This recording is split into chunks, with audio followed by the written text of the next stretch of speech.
JN2K కింద చదివే students ఎవరైతే ఉన్నారో అది అఫిలియేటెడ్ ద్వారా చదివినా అటానమస్ కాలేజీలో చదివినా కూడా ఇక్కడ మిడ్ మార్క్స్ అనేవి చాలా క్రూషియల్ అన్నమాట. ఎందుకంటే మిడ్ మార్క్స్ తగ్గినాయి అనుకోండి, మినిమం పాస్ మార్కులు ఉంటాయి కదా అసలు. సో తగ్గినాయి అనుకోండి, ఎంత తగ్గినాయో అంత ఎక్స్టర్నల్లో తెచ్చుకోవాల్సి ఉంటుంది. ఇప్పుడు యావరేజ్ స్టూడెంట్ అనుకోండి ఎట్లో గట్ట ఇది చేస్తాడు. బిలో యావరేజ్ స్టూడెంట్ అయితే మిడ్ మార్క్ లేకపోతే డైరెక్ట్గా 40 తెచ్చుకోవాలంటే ఒకవేళ 0 పడిపోయింది, అట్లాంటప్పుడు ఏంటి పరిస్థితి? సో ఇక్కడ చాలామంది స్టూడెంట్స్ అడిగేది, నాకు ఒంట్లో బాగలేదు, నేను మిడ్ సరిగ్గా రాయలేదు, మార్కులు తగ్గినాయి. సో నాకు మిడ్ మార్కులు సరిగ్గా వేయలేదు, మార్కులు తగ్గినాయి. సో మిడ్ మార్కుల్ని ఇంప్రూవ్ చేసుకోవచ్చా అని చెప్పేసి అడుగుతూ ఉన్నారు. ఇక్కడ 3 పద్ధతులు ఉన్నాయి. సో అవి చెబుతాను. ముందుగా అయితే ఇంతవరకు ఈ ఛానల్ సబ్స్క్రైబ్ చేసుకున్నట్టయితే సబ్స్క్రైబ్ చేసుకుని వీడియో లైక్ చేసి షేర్ చేయండి. మీకు ఏమైనా డౌట్స్ ఉంటే కాల్ మీ ఫర్ కాల్ చేయండి. తెలుగు ఇంజనీరింగ్ ఎడ్యుకేషన్ టెలిగ్రామ్ ఛానల్లో జాయిన్ అవ్వండి. ఇక టాపిక్లో వెళ్తే ముందు ఒక విషయం చెప్తా. ఒకటి, ఇప్పుడు మీ మిడ్ మార్క్స్ మీ హెచ్ఓడి చేతిలోనో మీ ఫ్యాకల్టీ చేతిలోనో ఉన్నప్పుడు వరకు ప్రాబ్లం ఉండదు. ఎగ్జామ్ సెల్కి వెళ్ళిన తర్వాత, అంటే మీ కాలేజ్ ఎగ్జామ్ సెల్ అది అఫిలియేటెడ్ అయినా అటానమస్ అయినా అక్కడికి వెళ్ళినా కూడా పెద్ద ప్రాబ్లం ఉండదు.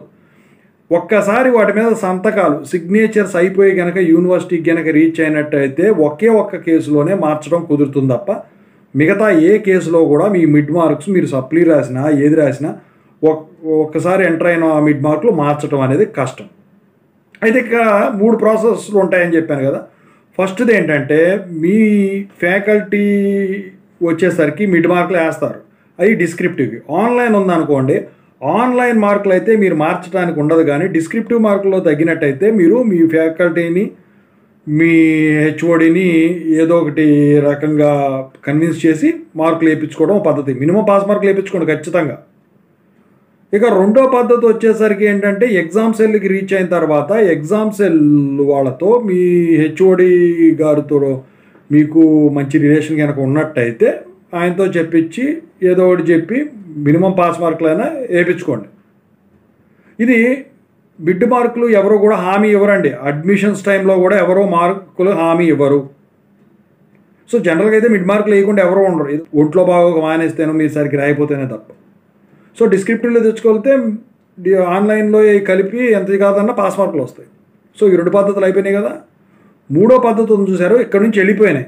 యూనివర్సిటీకి వెళ్ళిపోతే మీరు ఎన్నిసార్లు ఎగ్జామ్ రాసినా సప్లీ అయినా కానివ్వండి, రెగ్యులర్ ఫస్ట్ టైం అయినా కానివ్వండి, మిడ్ మార్క్స్ యూనివర్సిటీ రీచ్ అయినాయి అంటే మార్చడం కష్టం అని చెప్పాను కదా.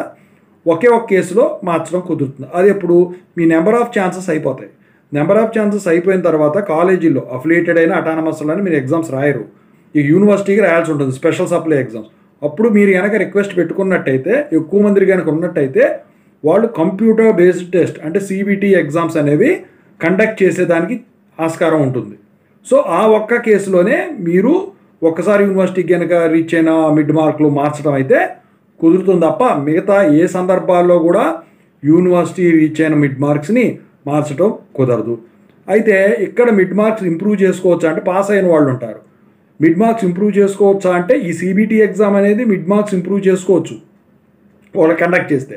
అలాగే మీ కాలేజ్ హెచ్ఓడితో అసైన్మెంట్స్ అవి రాసి చూపించి మీ ఫ్యాకల్టీ ఎవరైతే ఉన్నారో రెస్పెక్టివ్ ఫ్యాకల్టీ వాళ్ళకి చూపించి మిడ్ మార్క్స్ అలా కూడా ఇంప్రూవ్ చేసుకోవచ్చు. సో ఇవి పద్ధతులు తప్ప వేరే పద్ధతుల్లో ఏ కేసులో కూడా మిడ్ మార్కులు అనేవి మార్చడం అయితే కుదరని పరిస్థితి అన్నమాట. సో దాని ప్రకారమే మీరు ఫాలోఅప్ చేసుకోండి.